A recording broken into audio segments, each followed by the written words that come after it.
സാന്നിധ്യത്തിന് ഞങ്ങൾ നന്ദി പറയുന്നു. ഞങ്ങളെ നാളിതുവരെ സന്ധിച്ച അവിടുത്തെ സ്നേഹത്തിന് നന്ദി പറയുന്നു. ഞങ്ങളെ സാക്ഷികളാക്കി ഉയർത്തുന്നതിന് നന്ദി പറയുന്നു.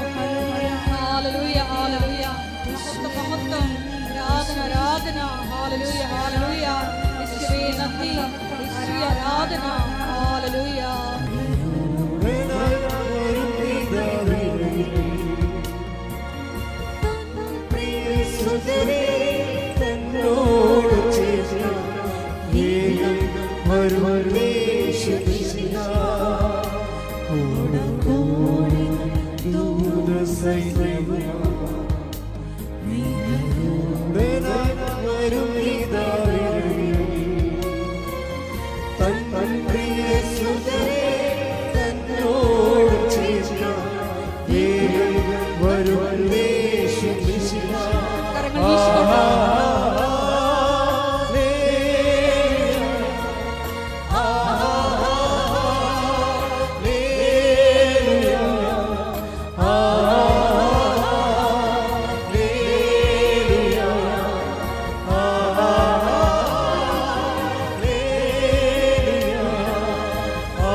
പരിശുദ്ധ അമ്മയുടെ ഭക്തി തിരുസഭയിൽ കൂടുതൽ പ്രചരിച്ച് ജീവിതത്തിന്റെ ദുരിത ദുരന്ത അവസ്ഥകളിൽ അകപ്പെട്ട് കഴിയുന്ന അനേകായിരം മക്കൾക്ക് ദൈവത്തിന്റെ സാന്നിധ്യവും സന്ധിപ്പും കൂടുതൽ അനുഭവിക്കുക വഴി ആത്മീയ വിശുദ്ധിയും ദൈവശക്തിയും കൈവരിക്കുവാൻ ഞങ്ങളുടെ കുടുംബങ്ങളെ ഇടയാക്കണമേ.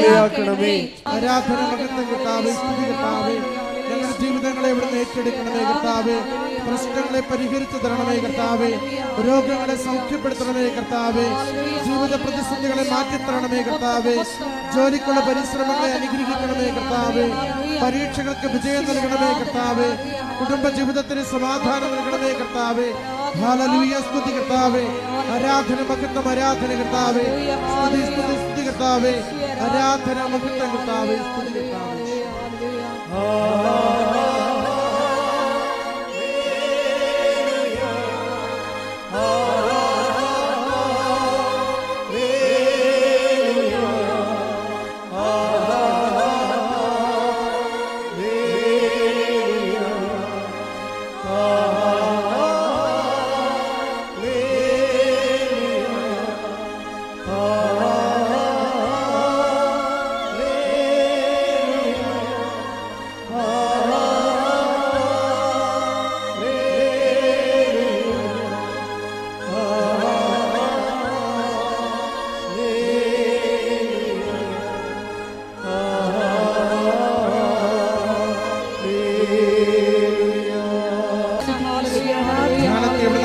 പരിപാലിക്കണമേ.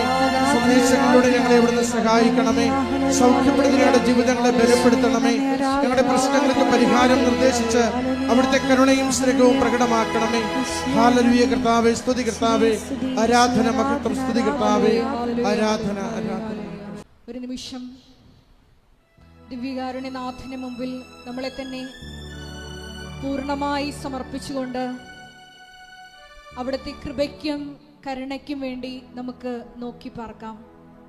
പരിശുദ്ധ പരമദിവ്യകാരുണ്യത്തിന് നേരവും ആരാധനയും സ്തുതിയും പുകഴ്ചയും ഉണ്ടായിരിക്കട്ടെ. പരിശുദ്ധ പരമദിവ്യകാരുണ്യത്തിന് നേരവും ആരാധനയും സ്തുതിയും പുകഴ്ചയും ഉണ്ടായിരിക്കട്ടെ. പരിശുദ്ധ പരമദിവ്യകാരുണ്യത്തിന് നേരവും ആരാധനയും സ്തുതിയും പുകഴ്ചയും ഉണ്ടായിരിക്കട്ടെ.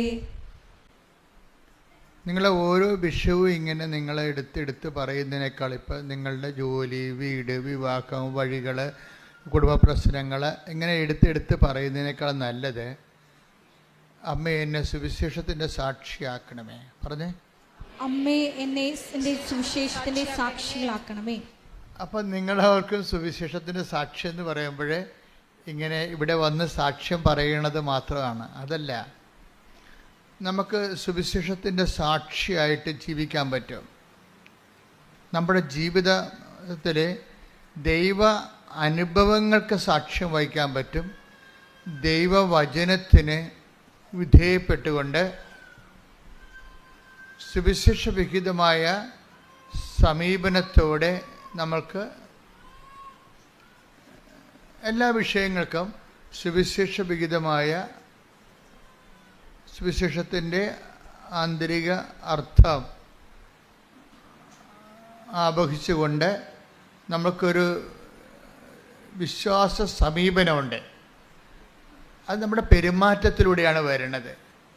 പെരുമാറ്റത്തിലൂടെ നമുക്ക് സുവിശേഷത്തിൻ്റെ സാക്ഷിയാകാൻ പറ്റും. പെരുമാറ്റത്തിലൂടെ ഏറ്റവും നല്ലതുകൊണ്ട് ഇപ്പം നമ്മൾ മരിയോളജി അല്ലെങ്കിൽ മാതാവിൻ്റെ പ്രത്യക്ഷീകരണത്തെക്കുറിച്ച് മാതാവിനെക്കുറിച്ചൊക്കെ പഠിക്കുമ്പോൾ മാതാവ് പരിശുദ്ധ അമ്മ സുവിശേഷത്തിൻ്റെ പെരുമാറ്റ സാക്ഷിയാണ്. ഈ ദിവസങ്ങളിൽ എന്നെ ഞാൻ ധ്യാനിച്ചൊരു വിഷയമാണ് പെരുമാറ്റ സാക്ഷി. നമ്മൾ പെരുമാറുന്നില്ലേ, പേരിൻ്റെ പെരുമാറ്റം വെച്ചാൽ നമ്മളെ എന്താണ് സെൽഫ് എക്സ്പ്രഷൻ. നമ്മളിപ്പോൾ ജോസഫച്ചൻ്റെ പേരിൻ്റെ മാറ്റം, അത് ദേഷ്യക്കാരനാണെങ്കിൽ ദേഷ്യമാണ് ആ മാറണത് ശരിക്കും ഇല്ലേ. അപ്പം ഞാൻ ഇനി ദേഷ്യമായിട്ട് ഫൈറ്റ് ചെയ്യേണ്ടി വരും സുവിശേഷവിഹിതമായിട്ട്. വല്ല അസൂയ, പരദൂഷണമോ, പകയോ, ചതിയോ, മുൻകോപമോ, കലക്കമോ, ഭിന്നതയോ ആണ് എൻ്റെ പെരുമാറ്റത്തിലുണ്ടെങ്കിൽ അതും പെരുമാറുമ്പോൾ ആ പേരിൻ്റെ കൂടെയുള്ള മാറ്റത്തിൽ അതാണ് വരേണ്ടത്, പ്രതിഫലിക്കുന്നത്. സെൽഫ് എക്സ്പ്രഷൻസ് എന്ന് വരും.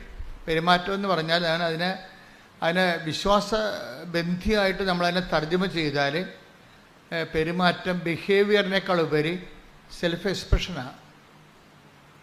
സുവിശേഷം ഒരു സെൽഫ് എക്സ്പ്രഷൻ നമുക്ക് വിഭാവന ചെയ്യുന്നുണ്ട്. സുവിശേഷം സ്വീകരിച്ച ആൾ, സുവിശേഷത്തിൻ്റെ സാക്ഷി, അവരുടെ ഒരു തനത് സെൽഫ് എക്സ്പ്രഷൻസ് ഉണ്ട്. മാതാവിൻ്റെ പരിശുദ്ധ അമ്മയുടെ സെൽഫ് എക്സ്പ്രഷൻ എന്താണ്? മറിയത്തിൻ്റെ മൗനമാണ് അല്ലേ. മറിയം എല്ലാം ഹൃദയത്തിൽ കടുത്ത സംഘർഷാവസ്ഥയിൽ പൊട്ടിത്തെറിക്കാതെ അത് ഹൃദയത്തിൽ take the word of God. അതായത് ലൂക്ക 2:19 2:51 ഈ വചനമുള്ളത്. 2 പ്രാവശ്യമുണ്ട്. ലൂക്ക 2:19 മറിയമാകട്ടെ ഇവയെല്ലാം ഹൃദയത്തിൽ സംഗ്രഹിച്ച് ഗാഢമായി ചിന്തിച്ചുകൊണ്ടിരുന്നു. നമ്മൾ പ്രതീക്ഷിക്കുന്നതും നമ്മൾ എക്സ്പെക്റ്റ് ചെയ്യണതും നമ്മൾ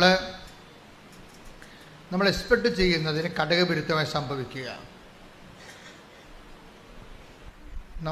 നമ്മൾ പ്രതീക്ഷിക്കുന്നതിന് ഘടകവിരുദ്ധമായൊരു സംഭവം നടക്കുക. 26-ാം തീയതി 2 ലക്ഷം രൂപ തരാമെന്ന് പറഞ്ഞു. അപ്പം നമ്മൾ 27-ാം തീയതി നിങ്ങളുടെ കടക്കാർക്ക് ഡേറ്റ് പറഞ്ഞിരിക്കണം. ഇയാൾ പറഞ്ഞതനുസരിച്ചാണ് നമ്മൾ ഡേറ്റ് കൊടുത്തിരിക്കുന്നത് അല്ലേ. 26-ാം തീയതി നമുക്ക് പൈസ കിട്ടണം. നമ്മൾ 27-ാം തീയതി നമ്മുടെ കടക്കാർക്ക് കൊടുക്കും. അപ്പോൾ 26-ാം തീയതി പൈസ തരാനുള്ള ആൾ, അപ്പോൾ നമ്മൾ വളരെ ക്ലിയറാണ്, സന്തോഷമായിട്ടൊക്കെ ഇരിക്കുകയാണ്. അപ്പോൾ 26-ാം തീയതി ഇയാൾ നമ്മളെ വിളിച്ചിട്ട് പറയണേ, ഡേറ്റ് നിങ്ങൾക്ക് പറഞ്ഞ ആളിനോട് ഡേറ്റ് നീട്ടിത്തരുമോ എന്ന് ചോദിക്കുക. ഇവിടെ എനിക്ക് പൈസ കിട്ടിയിട്ടില്ല. ഇച്ചോ ഇനി ഞാൻ നാട്ടിൽ നിൽക്കാൻ പറ്റത്തില്ല, ആൾക്കാരെന്നെ തല്ലിക്കൊല്ലുമെന്നാണ് നമ്മൾ പൊട്ടിത്തെറിക്കും. അപ്പോൾ നമ്മുടെ ഉടമ്പടിയെല്ലാം പോയി. ഉണ്ടാ ഒറ്റ സംഭവത്തിൽ ഉടമ്പടിയെല്ലാം ഉടഞ്ഞു പോകും. പല ആൾക്കാരെ ഉടമ്പടി ഉടഞ്ഞു പോയിട്ടുണ്ട്. പിന്നെ നിങ്ങൾ കഷ്ണം ഈ കുപ്പിയൊക്കെ പൊട്ടിച്ച് കഴിഞ്ഞാൽ പിന്നെ കഷ്ണം കൊണ്ട് നടക്കത്തില്ലേ? ഉടമ്പടിയുടെ ഉടഞ്ഞ കഷ്ണം കൊണ്ടാണ് ചില ആൾക്കാർ നടക്കുന്നത്. ഉടമ്പടി ഉടഞ്ഞു പോയി നേരത്തെ, അതിൻ്റെ കഷ്ണം കൊണ്ടാണ് നിങ്ങൾ നടക്കുന്നത് പലരും. കാര്യം ഉടമ്പടി ഉടയണ സാഹചര്യം കാര്യം ഉടമ്പടിയിൽ ഈ ബിഹേവിയറിസം ബിഹേവിയറിസം അല്ല, ഈ സെൽഫ് എക്സ്പ്രഷൻസ്. കാര്യം നമ്മൾ ആരോടെ ഉടമ്പടി ചെയ്തിരിക്കണത്? ദൈവത്തോട്. അപ്പോൾ ദൈവത്തോട് ഉടമ്പടി ചെയ്യുമ്പോൾ നമ്മളുടെ റിസ്ക് എന്താ? ദൈവത്തിൻ്റെ ഒരു സ്വഭാവത്തിലേക്ക് നമ്മൾ അങ്ങനെ വരും എന്നുള്ള രീതിയിൽ നമ്മളെ ദൈവത്തിൻ്റെ തുല്യാക്കി കണ്ടുകൊണ്ടാണ് ദൈവം നമ്മളോട് ഉടമ്പടി ചെയ്തിരിക്കുന്നത്. ദൈവത്തിൻ്റെ സ്വഭാവത്തിലേക്ക് നമ്മൾ വരും എന്ന് ദൈവം പ്രീസപ്പോസ് ചെയ്തിട്ടാണ് നമ്മളോട് ഉടമ്പടി ചെയ്തിരിക്കണത്. അപ്പോൾ നമ്മളെന്ത് ചെയ്യും? വരാൻ പോകുന്ന അനുഭവങ്ങളെ എല്ലാം എടുത്തിട്ട്, അപ്പോൾ അമ്മ ഇപ്പം ഒത്തിരി പെറ്റുകിടക്കണ രാത്രിയിൽ പ്രാകൃതനായ മനുഷ്യർ വന്ന് പ്രതീക്ഷിച്ചല്ല ശരിക്കും പറഞ്ഞാൽ അത്. അപ്പോൾ പൊട്ടിത്തെറിക്കേണ്ടതാണ്, അല്ലെങ്കിൽ നിരാശപ്പെടേണ്ടതാണ്. ഈ ചുമ്മാ ഈ ചവക്കുഴി വന്ന് കിടക്കേണ്ടി വന്നല്ല. ദൈവത്തിന് വേണമെങ്കിൽ എന്നെ വീട്ടിൽ നിർത്താൻ പാടില്ലായിരുന്നോ? എന്തിനാണ് ഇപ്പോൾ ഈ കനേഷുമാരി ഇപ്പം കൊണ്ടുവന്ന് വെച്ചത്? 100,000 ചോദ്യങ്ങൾ നമുക്ക് വേണമെങ്കിൽ ദൈവത്തോട് ചോദിക്കാം. പല ആൾക്കാരും ദൈവത്തോട് ഒത്തിരി ചോദ്യങ്ങൾ ചോദിച്ചാണ് അകന്നു പോയത്. പല പല കാര്യങ്ങൾ. ഇപ്പം ഇപ്പം ഞാൻ 3 പ്രാവശ്യം പുതുക്കിയതല്ലേ? ദൈവത്തോട് ചോദിക്കാവുന്ന ചോദ്യമാണ് അല്ലേ? ഞാൻ IELTS ഇപ്പം 8 പ്രാവശ്യം എഴുതിയ ഒരാൾ കണ്ട്, ഞാൻ ഇന്നലെ കണ്ട്. അപ്പോൾ CCA പരീക്ഷ 16 പ്രാവശ്യം എഴുതിയ ഒരാളെ കണ്ട്. ഇനി അയാൾക്ക് ചാൻസ് ഇല്ല, അയാൾ ഉദ്യോഗം രാജിവെക്കേണ്ടി വരും. ഞാൻ പറഞ്ഞ് രാജിവെക്കേണ്ടി വരത്തില്ല, നീ ധൈര്യമായിട്ട് പോകാൻ പറഞ്ഞു. അതെന്ത്, ഞാൻ അയാളെ കണ്ടുകൊണ്ട് പറയണതാണ്? അല്ല, അത് എൻ്റെ ഒരു ആസ്തി. ഇത്രയും നാൾ ദൈവത്തിന് വേണ്ടി ജീവിച്ചതിൻ്റെ ഒരു ആസ്തിയുണ്ട്. അതൊരു നല്ല ആസ്തിയാണ്. എനിക്ക് നല്ല ബോധം ഉണ്ടാക്കാരുത്. കാര്യം എത്രയോ വർഷങ്ങളായിട്ട് കർത്താവിന് വേണ്ടി ജോലി ചെയ്യണം. അല്ലാതെ ഒരു പ്രത്യേക ഒരു ധ്യാനത്തിൻ്റെ ഒരു കാറ്റ് വന്നപ്പോൾ ഞാനും പോയി ഒരു ധ്യാനം കൂടി ഒരു ബൈബിൾ എടുത്ത് ഇറങ്ങിയ ആളല്ല. ഞാൻ എൻ്റെ കുടുംബത്തിൽ എൻ്റെ അപ്പൻ അനുഭവിച്ച ദൈവത്തിൻ്റെ അനുഭവങ്ങളുണ്ട്, അത് കണ്ട് ഞാൻ വളർന്നതാണ്. അതുകൊണ്ട് എങ്ങനെയാണ് ദൈവമായിട്ട് ഇടപെടേണ്ടതും ദൈവമായിട്ട് എങ്ങനെ ജീവിക്കേണ്ടതും എങ്ങനെയാണ് സാധാരണ നിലയിൽ, അല്ലാതെ ഒത്തിരി സാങ്കേതികമല്ല, ഒരു പാവപ്പെട്ട മനുഷ്യൻ അവൻ്റെ ജീവിതാവസ്ഥകളിൽ എങ്ങനെയാണ് ദൈവത്തോട് ലളിതമായി ദൈവത്തെ ആധ്യാത്മിക ജീവിക്കുക, അതൊക്കെ കുടുംബത്തിൽ നിന്ന് പഠിച്ചതാണ്. അപ്പോൾ അതെനിക്ക് കൾച്ചറായിട്ട് എൻ്റെ ഉണ്ട്. അപ്പോൾ അതുകൊണ്ട് എനിക്കെൻ്റെ മനസ്സിൽ വന്നപ്പോഴും എൻ്റെ അപ്പൻ എന്നോട് പറയുമായിരുന്നു, നീ മിഷണറി ആകണം കേട്ടോ, മിഷണറി ആകണമെന്ന് പറയും. അപ്പനും മിഷണറിയോട് ഭയങ്കര ഇഷ്ടമായിരുന്നു. ഞാൻ എൻ്റെ ജീവിതത്തിൽ എഴുതി വെച്ചിട്ടുണ്ട് മിഷണറി. അപ്പോൾ അപ്പൻ പക്ഷേ എന്നെ മിഷണറി ആക്കാൻ ദൈവത്തിന് അത്രയ്ക്ക് താല്പര്യമില്ല. അതുകൊണ്ട് അപ്പൻ മരിച്ചു കഴിഞ്ഞാൽ ഞാൻ സെമിനാരിൽ ചേരണത്. അപ്പം ഞാൻ ഇടവക വൈദികനായിട്ടാണ് ചേർന്നതെങ്കിലും എൻ്റെ മനസ്സിലുണ്ട്, ഞാൻ പഠിച്ചത് കാലങ്ങളിലെല്ലാം മിഷനെക്കുറിച്ചാണ് കേട്ടിരിക്കുന്നത്. ഞാൻ 6ാം ക്ലാസ്സിൽ പഠിക്കുമ്പോൾ ഇവിടുന്ന് ഇപ്പോഴും അങ്ങനത്തെ ജീവിച്ചിരിപ്പുണ്ട്. മരിയാനസമ്മ വെച്ചിട്ടുണ്ടായിരുന്നു. അദ്ദേഹം ഇപ്പോഴും ജീവിച്ചിരിപ്പുണ്ട്. പ്രായം വലിയ കുഴപ്പമില്ലാതിരിപ്പുണ്ട്, ഇപ്പോഴും പ്രായമായി. അപ്പം അദ്ദേഹം വന്ന് ബോർഡിലിങ്ങനെ എഴുതും, ലോകം, അതായത് നിങ്ങൾ ലോകം മുഴുവനും പോയി എല്ലാ സൃഷ്ടികളോടും സുവിശേഷം പ്രസംഗിക്കുകയും. അത് തന്നെയാണ് യേശുദാസ് അച്ഛനും. അങ്ങനെ ഒരു അച്ഛനും മരിച്ചുപോയി. അന്ന് എൻ്റെ 8ാം ക്ലാസ്സിൽ വന്ന് ബോർഡ് എഴുതിയിടും, ഒരു ക്ലാസ് മിഷണറീസിൻ്റെതാണ്. അപ്പോൾ അന്നേ ഞാൻ എൻ്റെ തീരുമാനിച്ച് മിഷനാണ് ഏറ്റവും വലുതെന്ന്. മിഷൻ, ഞാനിപ്പോഴും നിങ്ങളോട് മിഷനെക്കുറിച്ചല്ലേ പറയണത്. നമ്മളിവിടെ വരെ എത്തിയതും മാതാവ്, ഞാൻ ഒരു മിഷണറി അല്ലായിരുന്നെങ്കിൽ മാതാവ് പ്രത്യക്ഷപ്പെടേണ്ട ഒരു കാര്യമില്ല. ഞാൻ മിഷണറി ആയതുകൊണ്ടാണ് പ്രത്യക്ഷപ്പെട്ടത്. നിങ്ങളൊക്കെ മിഷണറി അല്ല. ഇപ്പം കൃപാസനം പത്രത്തെക്കുറിച്ചല്ലേ ഇപ്പോൾ ഏറ്റവും കൂടുതൽ സാക്ഷ്യങ്ങൾ വരണത്. പത്രം വിതരണം ചെയ്യുമ്പോഴും അത് ആൾക്കാരിപ്പോൾ വിശദീകരിച്ചല്ലേ കൊടുക്കണത്. അവരുടെ അനുഭവങ്ങൾ കൃപാസനം പത്രത്തിൽ അവർക്ക് കിട്ടിയ മറിയൻ അനുഭവങ്ങൾ പറഞ്ഞിട്ടാണ് അവർ പത്രം കൈമാറുന്നത്. നിന്ന് പറയണവരൊക്കെ ഉണ്ട്, വഴിയോ ആളെ പിടിച്ചു നിർത്തി പറയുന്ന ആൾക്കാരൊക്കെ ഉണ്ട്. അപ്പോൾ അങ്ങനെ പറഞ്ഞ് അവരും മിഷണറിമാരായി. അവരിലൂടെ എത്ര പേരാണ് നിങ്ങളിലൂടെ. കഴിഞ്ഞ ദിവസം പറഞ്ഞ് ഞാനൊരു 100 പേരെ കൊണ്ട് ഉടമ്പടിപ്പിച്ചിട്ടുണ്ട്. സാക്ഷ്യം പറഞ്ഞാണ്. ഞാനൊരു 100 പേരെ കൊണ്ട് ഉടമ്പടി എടുപ്പിച്ചിട്ടുണ്ടെന്ന്. അപ്പോൾ 100 ആത്മാക്കളുമായിട്ട് അവർക്ക് ദൈവദർശന ഒരു ആസ്തിയായി. നമ്മുടെ ആസ്തി എന്ന് പറയണത് എത്ര പേരെ ദൈവത്തിന് വേണ്ടി നമ്മൾ നേടി, അതാണ് നമ്മുടെ ശരിക്കും പറഞ്ഞാൽ ദൈവം അംഗീകരിക്കണ സാക്ഷ്യം. നിങ്ങൾ പറയണത് ദൈവത്തെ കൊണ്ട് എന്ത് നേടിയെന്നല്ലേ നിങ്ങൾ പല ആൾക്കാരും പറയണത്. അത് പറയേണ്ടെന്നല്ല ഞാൻ പറയണത്. പക്ഷേ ദൈവത്തിന് പ്രയോജനമുള്ളത് എത്ര പേര് ദൈവത്തിന് വേണ്ടി നമ്മൾ നേടിയെന്നാണ്. അത് ഭയങ്കരമായൊരു സംഭവമാണ്. ഇപ്പം ദൈവത്തിന് വേണ്ടി നേടി എങ്കിൽ ഇപ്പം നിങ്ങളുടെ മക്കൾ നിങ്ങൾ പറയണത് അനുസരിക്കണില്ലെന്ന് വിചാരിച്ചോ, നിങ്ങൾ സങ്കടപ്പെടരുത്. കാര്യം പലരും എന്നോട് പറഞ്ഞിട്ടുണ്ട്, എൻ്റെ അച്ഛ, അമ്മ ജീവിച്ചിരുന്ന കാലത്ത് അമ്മയുമായിട്ട് ഗുസ്തിയായിരുന്നു, പക്ഷേ അമ്മ ചെയ്യണതെല്ലാം ശരിയാണെന്ന് എനിക്കറിയാമായിരുന്നെന്ന്. അതവർ കണ്ണ് നിറഞ്ഞുകൊണ്ടാണ്. അപ്പം നിങ്ങൾ മരിച്ച് 10-12 കൊല്ലം കഴിഞ്ഞിട്ടായിരിക്കും എന്നെപ്പോലുള്ള ആൾക്കാരെ കാണുമ്പോൾ അവർ പറയണത്, അമ്മ ചെയ്യണതെല്ലാം ശരിയാണെന്ന് എനിക്കറിയാമായിരുന്നു, അമ്മ അത്രയ്ക്ക് തങ്കപ്പെട്ട സ്ത്രീയായിരുന്നു. പക്ഷേ നിങ്ങൾ ജീവിച്ചിരിക്കുന്ന കാലത്ത് ഒരിക്കലും നിങ്ങളോട് അവരത് പറയത്തില്ല. നിങ്ങൾ ജീവിക്കുന്ന കാലത്ത് അവർക്ക് താല്പര്യങ്ങൾ വേറെ ആരും നിങ്ങളോട് ഗുസ്തി വെക്കുകയുള്ളൂ. അപ്പോൾ ഗുസ്തി വെക്കുമ്പോഴും എൻ്റെ മകൻ വഴി പിഴച്ച് പോയില്ല എന്നൊന്നും നിങ്ങൾ ചിന്തിക്കരുത്. അവൻ്റെ മനസ്സിൽ നിങ്ങളുണ്ട്. നന്മകൾ ഒരിക്കലും താനെ കെട്ടുപോകത്തില്ല. അതായത് അവരുടെ മനസ്സ്, നിങ്ങൾ തോറ്റു, എൻ്റെ മകളെ വിശുദ്ധിയിലേക്ക് നയിക്കാൻ ഞാൻ തോറ്റുപോയി എന്ന് നിങ്ങൾ പറയരുത്. കാരണം അവളുടെ പ്രായത്തിൻ്റെത് കൊണ്ടും പിന്നെ കൂട്ടുകാരുടെ സമ്മർദ്ദം കൊണ്ടും പെട്ടെന്ന് ഇങ്ങനെ ഒരു തീരുമാനമൊക്കെ ഉണ്ടായതിൽ നിങ്ങളെ നിഷേധിച്ചല്ലത്, നിങ്ങളുടെ ആ മനസ്സിൽ. അപ്പോഴും നിങ്ങൾ നിങ്ങൾ ചാടിത്തുള്ളി അവിടെ കടുത്തേക്ക് കയറാൻ ഒന്നും പോയിട്ട് കാര്യമില്ല. ശാന്തമായി സൗമ്യമായി പ്രാർത്ഥിക്കുക. ഈ സൗമ്യത എന്ന് പറയുന്നത് ഒരു സാക്ഷ്യമാണ്. എനിക്ക് ഭയങ്കര പാടാണ് സൗമ്യത. ഞാൻ പിന്നെ കുറേ പാടും. കാര്യം ഞാൻ ബേസിക്കായിട്ട് അതിന് ആദ്യം പോലും പെട്ടെന്ന് ചൂടാകുന്ന ആളായ കാരണം അതെനിക്കറിയാം. അതുകൊണ്ട് എന്താ സംഭവിക്കണമെന്ന് വെച്ച് കഴിഞ്ഞാൽ എൻ്റെ ചൂട് 2 മിനിറ്റേ നിൽക്കത്തുള്ളൂ. നിങ്ങളത്, ഞാൻ ചൂടാകണ പാർട്ടിയാണ്, പക്ഷേ എൻ്റെ ചൂട് 2 മിനിറ്റ് അല്ലെ 3 മിനിറ്റ്. ഇപ്പോൾ ഇവിടെ എൻ്റെ സ്റ്റാഫ് കണ്ടല്ല, 30 കൊല്ലം 20 കൊല്ലം ഒക്കെ ഉള്ള ആൾക്കാരുടെ കൂടെ നിൽക്കണില്ലേ. ഞാൻ മോശക്കാരനാണെങ്കിൽ അവർ നിൽക്കത്തില്ല. അപ്പം അവർക്ക് എൻ്റെ സ്വഭാവം പിടികിട്ടി.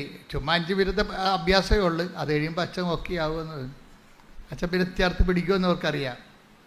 അതെന്നെ വീട്ടിലും അങ്ങനെയല്ല നമ്മൾ ചെയ്യണത്. മക്കളോട് ചൂടാവും, പക്ഷെ എന്നാലും കുറച്ച് കഴിയുമ്പോൾ നമ്മൾ തന്നെ ചേർത്ത് പിടിക്കും. ഇപ്പം എന്ന് വെച്ചാൽ സൗമ്യത ഒരു ഭയങ്കരമായ സുവിശേഷ സാക്ഷ്യമാണ്. പ്രാർത്ഥിക്കുക, കർത്താവേ എന്നെ അങ്ങയുടെ സ്നേഹത്തിന്റെ സാക്ഷിയാക്കണമേ. എപ്പോഴും ആധ്യാത്മിക ജീവിതം പുരോഗമിക്കുന്നത് കുഞ്ഞു പ്രാർത്ഥനകളിലൂടെയാണ്. അതിന് സഭയിലെ സുഹൃത ജപം എന്ന് പറയും. സുഹൃത ജപം ഇപ്പോൾ ആർക്കും അറിയത്തില്ല. അത് പഴയ വടക്കമാസ പുസ്തകത്തിലുണ്ട് സുഹൃത ജപം. കുഞ്ഞു പ്രാർത്ഥനകൾ ഇപ്പോൾ എൻ്റെ അമ്മേ, എൻ്റെ ആശ്രയമേ, അത്രയേ ഉള്ളൂ. പെണ്ണാട് പുണ്യാളൻ്റെ സുഹൃത ജപം അത്രയേ ഉള്ളൂ. എന്താണ്? എൻ്റെ അമ്മേ, എൻ്റെ ആശ്രയമേ. തീർന്നു. അതിനേക്കാൾ വലിയ പ്രാർത്ഥന എന്തുണ്ട്? എൻ്റെ അമ്മേ, എൻ്റെ ആശ്രയമേ. തീർന്നു. ചില സമയത്ത് നമുക്ക് ഒത്തിരി വാക്ക് ഉപയോഗിക്കാൻ പറ്റത്തില്ലേ. ഇപ്പോൾ കൊച്ചിനെ പട്ടി കടിച്ച് അവനെ ആശുപത്രിയിൽ കൊണ്ടുവന്നപ്പോൾ എടുത്തില്ലെന്ന് പറയുമ്പോൾ അതിപ്പോൾ എപ്പട്ടിയാണെന്ന് കേൾക്കുമ്പോൾ നമുക്ക് പ്രാർത്ഥിക്കാനുള്ള പ്രാർത്ഥനയാണ്. എൻ്റെ അമ്മേ, ആശ്രയം പോയി, വൈദ്യശാസ്ത്രത്തിന് ആശ്രയം പോയി, ജില്ലാ ആശുപത്രി കൊണ്ടുവന്നിട്ട് എടുത്തില്ല കൊച്ചിനെ മെഡിക്കൽ കോളേജിൽ കൊണ്ടുപോകാൻ പറഞ്ഞിരിക്കുകയാണ്. വൈദ്യശാസ്ത്രത്തിൽ നമുക്ക് ആശ്രയിക്കാൻ പറ്റത്തില്ല. പിന്നെ എന്താണ്? എൻ്റെ അമ്മേ. പരീക്ഷയ്ക്ക് റിസൾട്ട് നോക്കുമ്പോൾ, കമ്പ്യൂട്ടർ റിസൾട്ട് നോക്കുമ്പോഴും നിങ്ങൾ തോറ്റൊന്ന് കണ്ടു കഴിഞ്ഞാൽ അയ്യോ എന്ന് പറഞ്ഞത് ബോധം കണ്ടു വിടേണ്ട. എൻ്റെ അമ്മേ, എൻ്റെ ആശ്രയമേ. എന്താ കാര്യം? എൻ്റെ സ്വന്തം കഴിവിലുള്ള എൻ്റെ ആശ്രയം ഞാൻ രാജിവെക്കുന്നു. ഇനി ഈ വർക്ക് ചെയ്യണത് നോട്ട് ബൈ മെറിറ്റിലായിരിക്കും. എൻ്റെ മക്കളെ, എന്താ വിഷയം എന്ന് പറയുക, ഇപ്പോൾ ഒരു മെറിറ്റ് പോയെന്ന് വെച്ച് കഴിഞ്ഞാൽ അപ്പം നിങ്ങളെപ്പോഴും അങ്കലാപ്പം, ഞാനായാലും നിങ്ങളായാലും. അപ്പം നമ്മൾ തോക്കുക, ജയിക്കുക, അങ്ങനെ ജയിച്ചും തോറ്റുമൊക്കെയാണ് നമ്മൾ ഇവിടെ എത്തിയത് അല്ലേ? ജയിച്ചും തോറ്റുമൊക്കെയാണ് എത്തിയത്. അപ്പം തോക്കുക എന്ന് പറഞ്ഞ ഒരു കാര്യം, തോക്കുക എന്ന് പറഞ്ഞതിൻ്റെ അർത്ഥം എന്ന് വെച്ച് കഴിഞ്ഞാൽ നമ്മളുടെ കഴിവ് അവിടെ പരാജയപ്പെട്ടെന്നല്ലേ? അത് സുവിശേഷമല്ലേ? എന്താണ്? നമ്മുടെ കഴിവ് പോയാൽ പിന്നെ എന്താണ്? നോട്ട് ബൈ മെറിറ്റ് എന്നല്ല എൻ്റെ അർത്ഥം, ബട്ട് ബൈ ഗ്രേസ്. അത് നമ്മൾ തോറ്റു എന്ന് വെച്ചാൽ എൻ്റെ അർത്ഥം എന്താണ്? നിങ്ങൾ സന്തോഷിക്കണം. എന്താണ്? ഇനി എൻ്റെ കഴിവ് കൊണ്ട് ഇത് നടക്കത്തില്ല. ഇനി ആരാണ്? പക്ഷേ നിങ്ങളൊരു നിരീശ്വരവാദിയാണെങ്കിൽ നിങ്ങളുടെ ജീവിതം അവിടെ ഫുൾ സ്റ്റോപ്പ് ആകും. നിങ്ങൾ ഈശ്വര വിശ്വാസിയായുള്ള ഗുണം എന്താണ്? നിങ്ങളുടെ മെറിറ്റ് തീർന്നാൽ ഇനി കർത്താവിൻ്റെ ഊഴമാണ്. Not by merit but by grace. ഇനി ഗ്രേസ് വരേണ്ട കാലമാണ്. അത്രേ ഉള്ളൂ. അപ്പോൾ നിങ്ങൾ 2 പ്രാവശ്യം തോറ്റു കഴിഞ്ഞാൽ അതിൻ്റെ അർത്ഥം എന്താണ്? നിങ്ങളുടെ ഗ്രേസ്, നിങ്ങളുടെ മെറിറ്റ് 0 0 മെറിറ്റിലാണ്. ഇനി എന്തെങ്കിലും സംഭവിക്കണമെന്നുണ്ടെങ്കിൽ ദൈവം അത്ഭുതങ്ങൾ പ്രവർത്തിക്കണം. അടയാളങ്ങൾ എന്തിൻ്റെയാണ്? ദൈവത്തിൻ്റെ സാക്ഷ്യമാണ്. പിടിയിടില്ലേ? അത്ഭുതങ്ങൾ, അടയാളങ്ങൾ. പറഞ്ഞേ, അത്ഭുതങ്ങൾ, അടയാളങ്ങൾ. ഹെബ്രായർ 2:4 അത്ഭുതങ്ങൾ, അടയാളങ്ങൾ. പറഞ്ഞേ, അത്ഭുതങ്ങൾ, അടയാളങ്ങൾ. പലതരത്തിലുള്ള വീര്യപ്രവൃത്തികള്. അതുകൊണ്ട് ദൈവം തന്നെ സാക്ഷ്യം നൽകിയിരിക്കുന്നു. അപ്പൊ നമ്മുടെ വിശ്വാസത്തിന് ദൈവം നൽകുന്ന സാക്ഷ്യങ്ങളാണ് അത്ഭുതങ്ങൾ. കൃപാസന പത്രത്തിൻ്റെ മുകളിൽ 8 നടുക്കുള്ള പേജ് കണ്ടിട്ടില്ല? അത്ഭുതങ്ങൾ, അടയാളങ്ങൾ, പലതരത്തിലുള്ള വീര്യപ്രവൃത്തികളെന്ന്. പലതരത്തിലുള്ള വീര്യപ്രവൃത്തി, അത്ഭുതങ്ങളും അടയാളങ്ങളും പലതരത്തിലുള്ള വീര്യപ്രവൃത്തികളെന്ന് പറയുമ്പോഴേ നമ്മുടെ ജീവിതത്തിൻ്റെ എല്ലാ മേഖലകളെയുമാണ്. പലതരത്തിലുള്ള വീര്യപ്രവൃത്തികളാണ്. അത് രോഗം മാത്രമല്ല, നമ്മുടെ വിദ്യാഭ്യാസ മേഖല, ജോലി മേഖല, ജീവിത മേഖല, എല്ലാം പലതരത്തിലുള്ള വീര്യപ്രവൃത്തി.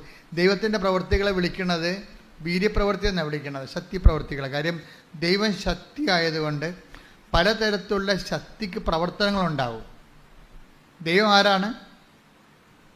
ശക്തിയാണ്. ഒരു വ്യക്തി എന്നതുപോലെ തന്നെ ദൈവം ശക്തിയാണ്. അത് 1 കൊരിന്ത്യൻസിലെ 1:24 വായിച്ച് ശ്രുതികട ഹല്ലേലൂയ. 24 വിളിക്കപ്പെട്ടവർക്ക് യഹൂദരോ ഗ്രീക്കുകാരോ ആകട്ടെ ക്രിസ്തു ദൈവത്തിന്റെ ശക്തിയും ദൈവത്തിന്റെ ജ്ഞാനവുമാണ്. ഇപ്പൊ ദൈവത്തിന്റെ ശക്തിയാണ് ക്രിസ്തു. അതുകൊണ്ട് ക്രിസ്തുവിന്റെ പ്രവർത്തനങ്ങളിൽ പലതരത്തിലുള്ള ശക്തി പ്രവർത്തനങ്ങൾ വരും. ക്രിസ്തു നമ്മുടെ ജീവിതത്തിലേക്ക് വരുന്നത് പലതരത്തിലുള്ള ശക്തി പ്രവർത്തനങ്ങൾ കൊണ്ടാണ്. ഇപ്പോൾ കഴിഞ്ഞ ദിവസങ്ങളിൽ ഒരു സാക്ഷ്യം ഉണ്ടായിരുന്നു, ഒരു മോളുടെ സാക്ഷ്യമാണ്. അപ്പോൾ അവൾ 150 മാർക്ക് ആണ് ജയിക്കാൻ വേണ്ടത്. അപ്പോൾ അവൾ പല പ്രാവശ്യം തോറ്റു. അപ്പോൾ അവളുടെ അമ്മ പറഞ്ഞു, അടുത്ത പരീക്ഷയ്ക്ക് നിനക്ക് കിട്ടാൻ പോണ മാർക്ക് 170. അപ്പോൾ അവൾ പറഞ്ഞ്, ഞാൻ 170 മാർക്കിന് എഴുതിയിട്ടില്ലല്ലോ. അതല്ലേടി, ഒരു കണക്കുണ്ട്. അമ്മ പ്രത്യക്ഷപ്പെട്ടിട്ട് 20 കൊല്ലമായി. അപ്പം നീ 150 മാർക്കിന് എഴുതിയില്ലേ, അതിൻ്റെ പ്ലസ് ഇവിടെ 20, 170. അത് വിശ്വാസത്തിൻ്റെ കണക്കാണ്. അത് വിശ്വാസത്തിൻ്റെ കണക്കാണ്. അത് നമ്മൾ പറയുന്ന കണക്കല്ല, ബുദ്ധിയുടെ കണക്കല്ലത്. അമ്മയുടെ കണക്കെന്ന് പറയുന്നത് ഹൃദയത്തിൻ്റെ കണക്കാണ്. കണക്ക് 2 തരം ഉണ്ടാവുകയും, ബുദ്ധിക്കൊരു കണക്കുണ്ടാകും, റീസൺ എന്ന് പറയും. റീസൺ പോലെ തന്നെ ഡിവൈൻ റീസൺ എന്ന് പറയുന്നത് അതിൻ്റെ സോഴ്സ് ഹാർട്ടാണ്. ഡിവൈൻ റീസണിൻ്റെ സോഴ്സ് തലച്ചോറല്ല, ഹാർട്ടാണ്. അവിടെ പ്രവർത്തിക്കണം. അപ്പം അമ്മ എന്താ പറയണത്? അമ്മ പറഞ്ഞു കൊടുക്കുക, നിനക്കിട്ടിരിക്കണ മാർക്ക്, കിട്ടാൻ പോണ മാർക്ക് 170.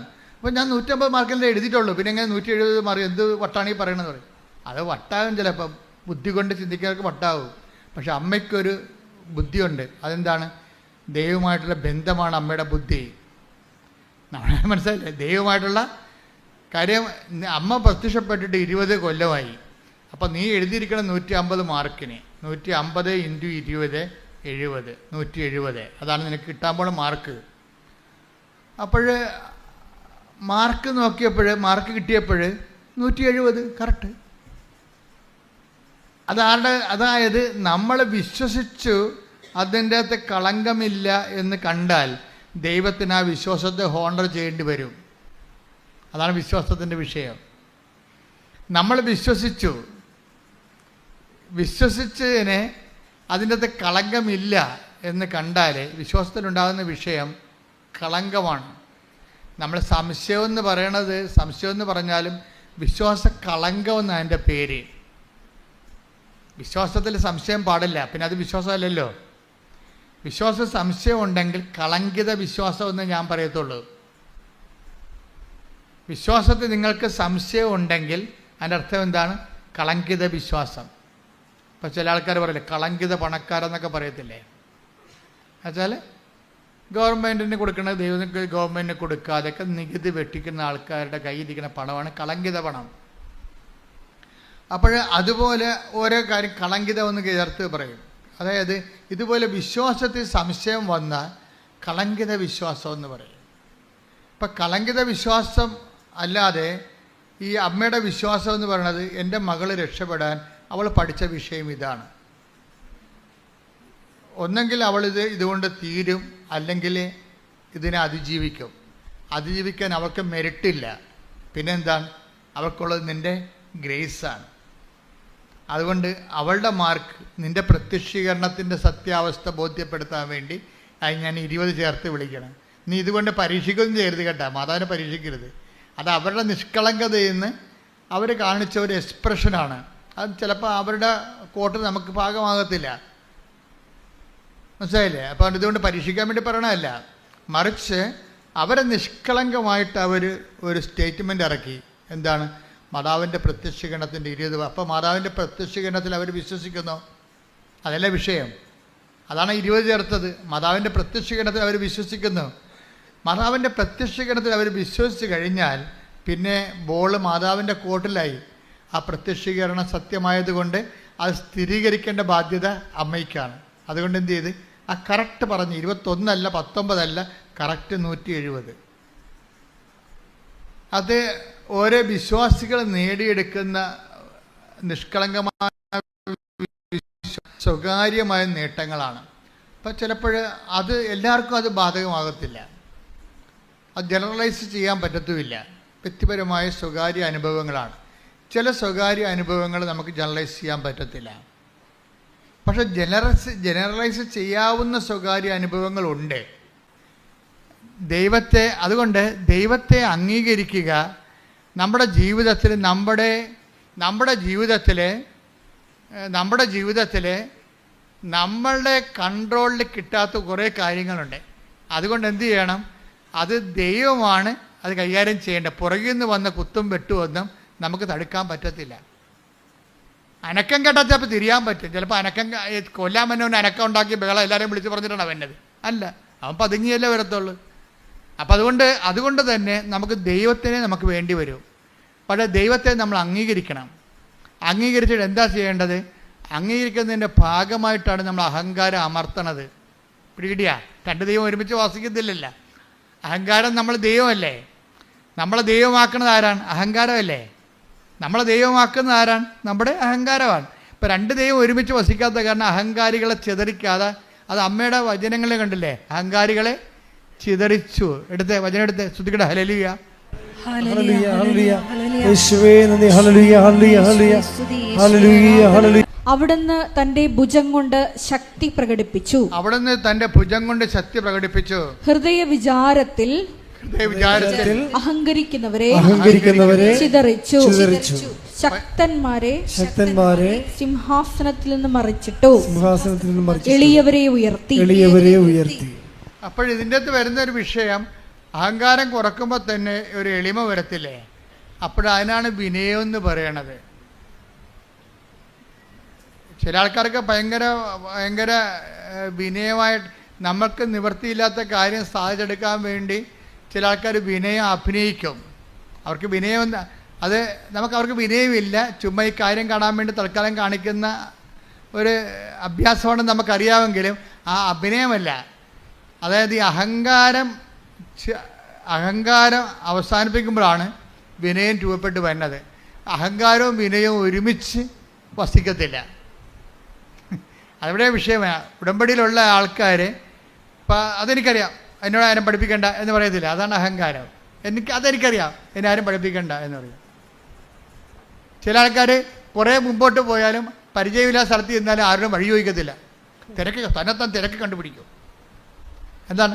ആരോടും ചോദിക്കുമ്പോൾ എനിക്ക് വഴിയറിയാൻ പാടില്ലെന്ന് അവർക്കറിയത്തില്ലേ? അതിവർക്ക് കുറച്ചിലാണ്. കുറച്ചിലെന്നൊക്കെ സാധനം. കുറച്ചിൽ കണ്ട ഇവർക്കെന്താ കൂടിയ ഉരുപ്പടിയാണെന്ന് അവർക്ക് തന്നെ അറിയാം. അതാണ് കുറച്ചിലെന്ന് പറയണത്. കുറച്ചിലെന്നല്ലേ പറഞ്ഞത് അഹങ്കാരത്തിന്. അപ്പോൾ ഇവർക്ക് തന്നെ അറിയാം ഇവരെന്താ കൂടിയ ഉരുപ്പടിയാണ്. ഒരു സ്ഥലത്ത് പോവുകയാണ്, പരിചയമില്ലാത്ത വഴിയാണ്, പക്ഷേ നിർത്തിപ്പോലും ചോദിക്കത്തില്ല ഇതെവിടെയാണ് പോകേണ്ടതെന്ന് ചോദിക്കത്തില്ല. എന്താണ്? തിരക്ക് കണ്ടുപിടിക്കും. ചില ഇപ്പം വന്ന് ഗൂഗിളിനോട് മാത്രമല്ലേ ചോദിച്ചുള്ളൂ. അങ്ങനെയല്ല ആൾക്കാർ കുളത്തിൽ ചാടണത്. ഇപ്പം അഹങ്കാരികൾക്ക് ഏറ്റവും വലിയ ഗുണം ചെയ്തിരിക്കണ ഗൂഗിളാണ്. എങ്ങനെയായാലും എപ്പോഴായാലും പാഠശേഖരത്തൊക്കെ തന്നെ അവസാനിക്കണത്. ഗൂഗിൾ ചേച്ചി എപ്പോഴും തെറ്റിക്കുമല്ല. എന്നാലും വാവിളിച്ചാരോടും ചോദിക്കത്തില്ല. നിങ്ങൾ വാ വിളിച്ചൊരു കാര്യം ചോദിക്കാത്തതാണെങ്കിൽ അഹങ്കാരിയാണെന്ന് നിങ്ങൾ ഓർത്ത് വെച്ചാൽ മതി. അത് ഈ കാര്യത്തിന് വേണ്ടിയല്ല, പല കാര്യത്തിലും നിങ്ങൾ അഹങ്കാരിയാണ്.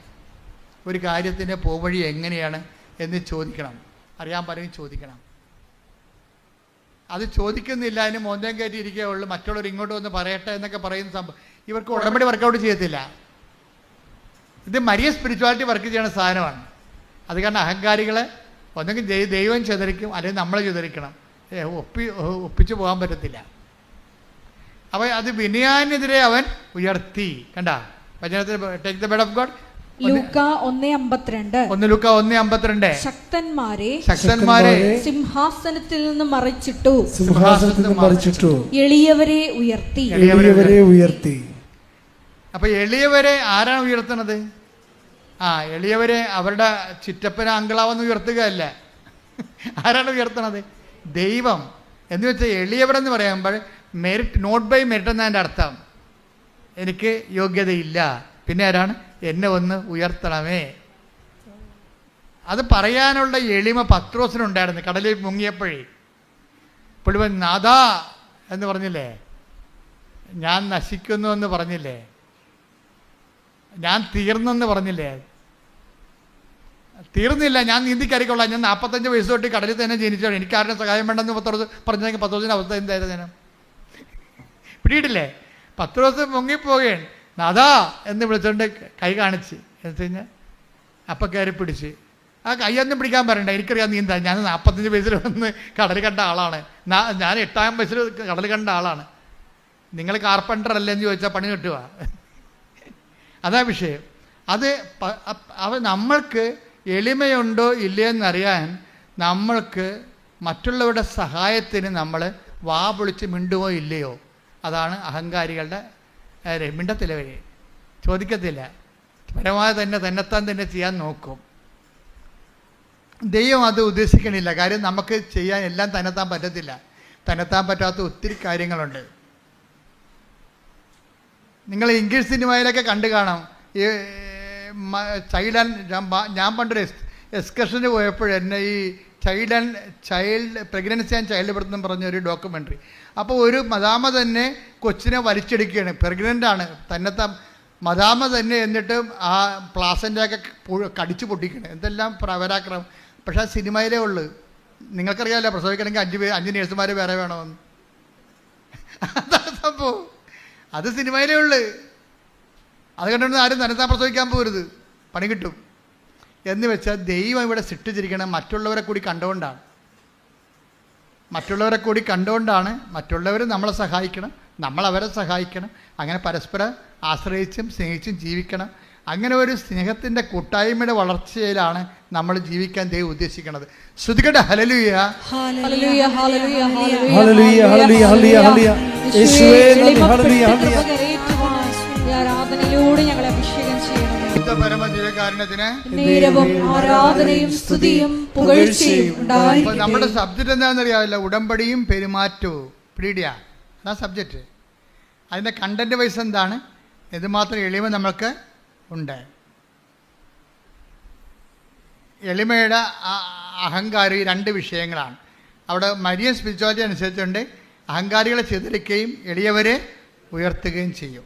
എളിയവരെ ഉയർത്തുകയെന്ന് പറയുമ്പോൾ ആ വിനയാന്യത എന്ന് പറഞ്ഞാൽ എന്താണ്? നോട്ട് ബൈ മെറിറ്റ് എന്ന അർത്ഥം. വിനയം തന്നെ എങ്ങനെയാണ്? നമ്മുടെ കഴിവല്ല, നമ്മുടെ യോഗ്യതയല്ല, പിന്നെ അങ്ങയുടെ കൃപ കൊണ്ട്. അതാണ്. അതെല്ലാം ഉടമ്പടി വചനങ്ങളാണ്. മരിയ സ്പിരിച്വാലിറ്റി പറയണതെല്ലാം ഉടമ്പടി വചനങ്ങളാണ്. എന്താണ്? അഹങ്കാരികളെ ചിതറിച്ചു എന്നാൽ എൻ്റെ മെരിറ്റ് തീർന്നു. പിന്നെന്താണ്? ബിനിയാനെതിരെ ഉയർത്തി ഗ്രേസാണ് പിന്നെ ഉയർത്തണത്, ദൈവമാണ് ഉയർത്തണത്. അല്ല നമ്മുടെ വീട്ടുകാരും നാട്ടുകാരും അല്ല ഉയർത്തണത്, നമ്മുടെ മാർക്കോ അല്ല ഉയർത്തുന്നത്, ദൈവമാണ്. കഴിഞ്ഞ ദിവസം ഒരു സാക്ഷ്യം ഉണ്ടായിരുന്നു. ഒരു മോള് B.Ed പരീക്ഷയാണ്. അപ്പോൾ അവളുടെ വൈവ എന്തോ പരിപാടിയാണ്. അപ്പോൾ അവൾ തോറ്റ് ഭയങ്കര പ്രയാസപ്പെട്ട് ഒക്കെ പഠിച്ചിട്ട് തലയ്ക്കാറില്ല. അവർ റിലേ പോകണം. പഠിക്കുന്തോറും റിലേ പോകും.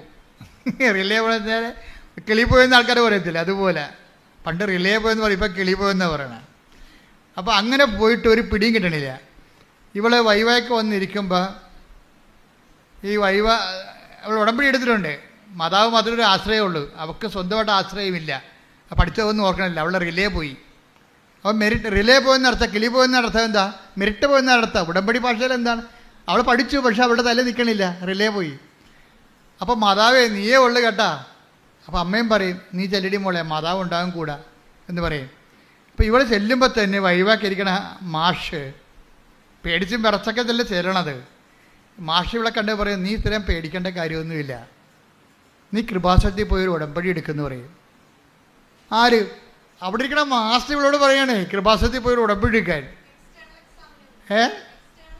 എക്സ്റ്റേണൽ അസസ്മെൻറ്റില്ലേ. അപ്പോൾ നീ കൃപാസനത്തിൽ പോയി ഉടമ്പടി എടുക്കാൻ പറയും. അപ്പോൾ ഉടനെ അയാൾ ഈ പെങ്കൊച്ചെന്ത് ചെയ്യുന്ന അവളുടനെ അവളുടെ പേഴ്സ് കൊടുത്തിട്ട് അവളെടുത്ത് ഉടമ്പടിയുടെ കാശ് രൂപ ഈ മാഷിനെ കാണിക്കും. ഞാൻ അവിടെ പോയതാണ്, ഉടമ്പടി എടുത്തതാണ്. അപ്പോൾ മാഷ് എന്ത് ചെയ്യും? മാഷിൻ്റെ ബാഗ് തുറന്ന് മാഷിൻ്റെ ഉടമ്പടി കാശ് രൂപം കാണിക്കും. ഒക്കെ അപ്പോൾ അവർ തമ്മിൽ ഉടമ്പടി കൂട്ടായി. കുറേ ആൾക്കാർ ഉടമ്പടി വഴി ഒത്തിരി പേര് അങ്ങോട്ട് ഇങ്ങനെ സഹായിക്കുന്നുണ്ട്. നിങ്ങൾ അങ്ങനെ ഇരിക്കണം കേട്ടാ. അതുകൊണ്ടാണ് ഉടമ്പടി നിങ്ങളുടെ കഴുത്തേക്ക് കെട്ടി തന്നിരിക്കുന്നത്. അങ്ങോട്ടും ഇങ്ങോട്ടും കണ്ടാൽ മനസ്സിലാക്കണം. അതാണ് ഒരു കാരണം. സഹായിക്കാൻ പറ്റുന്നവരാണെങ്കിൽ അങ്ങോട്ടും ഇങ്ങോട്ടും സഹായിക്കണം, അതാണ് വിഷയം. അപ്പം അതുകൊണ്ട് മാഷ് പറഞ്ഞ് നിനക്ക് സപ്ലി തരത്തില്ല, നീ പോയി രണ്ടാമത് ട്രൈ ചെയ്യാൻ പറയും. അവൾ കമ്പ്യൂട്ടർ ട്രൈ ചെയ്തുകൊണ്ടിരിക്കുകയാണ്. 3/4 മണിക്കൂർ എടുത്തപ്പോൾ അവൾ ചെയ്തതിൻ്റെ അകത്തൊരു മിസ്റ്റേക്ക് ഉണ്ടായി. ഒരു ഹാഷ്, ഒരു സ്പേസ് എക്സ്ട്രാ കിടപ്പുണ്ട്. അവൾ 3/4 മണിക്കൂർ കൊണ്ട് നോക്കിയപ്പോൾ മാതാവ് കാണിച്ചു കൊടുത്ത് ഈ സ്പേസാണ് ഈ പ്രശ്നം ഉണ്ടാക്കിയിരിക്കുന്നത്. ആ സ്പേസ് അവൾ കമ്പ്യൂട്ടറെ കളഞ്ഞു കഴിഞ്ഞപ്പോൾ മൊത്തം മാർക്ക് അവൾ ജയിച്ച് പരീക്ഷയ്ക്ക്. അപ്പം അമ്മ സഹായിക്കുന്ന രീതി കണ്ട. ഏത് പരീക്ഷ ഹോളിലായാലും അമ്മയുടെ ആളെ വെച്ചിട്ട് നിന്നെ ഗൈഡ് ചെയ്യും. അപ്പോൾ നിനക്ക് പുറകെ കണ്ണില്ലെങ്കിലും അമ്മയുടെ കണ്ണവിടെ വർക്ക് ചെയ്യുന്നുണ്ട്, നിന്റെ കൂടെ സഞ്ചരിക്കുന്നുണ്ട്. ഏത് പരീക്ഷാ ഹോളിലും പ്രാർത്ഥിക്കുക, കർത്താവായ ദൈവമേ, ഈ ദൈവസ്നേഹത്തിന്റെ സ്വർഗീയ കൂട്ടായ്മയിലെ അതിന്റെ ഭാഗമാകാൻ കഴിയുന്നത് ദൈവകൃപയായി ഞാൻ തിരിച്ചറിഞ്ഞുകൊണ്ട് ഞാൻ അങ്ങയുടെ കാരുണ്യത്തെ മഹത്വപ്പെടുത്തുന്നു. ഈ അരൂപി നിലനിൽക്കുവാൻ പ്രത്യേക അഭിഷേകം നൽകണമേ. ശ്രുതിക്കട്ടെ ഹല്ലേലൂയ.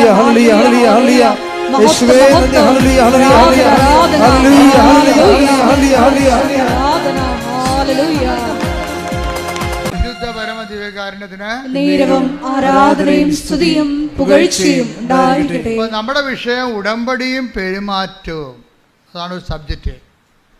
അതിലൂടെയാണ് അങ്ങനെ വരുമ്പോൾ ദൈവം ഏത് സമയത്ത് വേണമെങ്കിലും നമുക്ക് ദൈവത്തിന് നമ്മുടെ മെരിറ്റ് പോകുന്ന എല്ലാ ഇടങ്ങളിലും ഗ്രേസ് വർക്ക് ചെയ്യുന്ന രീതി അതാണ്. അപ്പോൾ ഇവർക്ക് ഗ്രേസ് വർക്ക് ചെയ്ത് കണ്ടില്ലേ? ഇതുപോലെ തന്നെയാണ് നമ്മുടെ സുനിലിൻ്റെയും ബീനയുടെയും കഥ പറഞ്ഞില്ലേ? അപ്പോൾ സുനിലും എന്താ വീണ്ടും കിടപ്പായി, പുള്ളി സാക്ഷ്യം പറഞ്ഞില്ല, ദൈവത്തിൻ്റെ പ്രൊട്ടക്ഷൻ പോയി, സംരക്ഷണം പോയി. സാക്ഷ്യം പറഞ്ഞില്ല എന്ത് പറ്റും? സംരക്ഷണം പോകും. അപ്പോൾ പുള്ളി വീണ്ടും തലച്ചോറ് ശോഷിച്ച് വീണ്ടും കിടപ്പായി.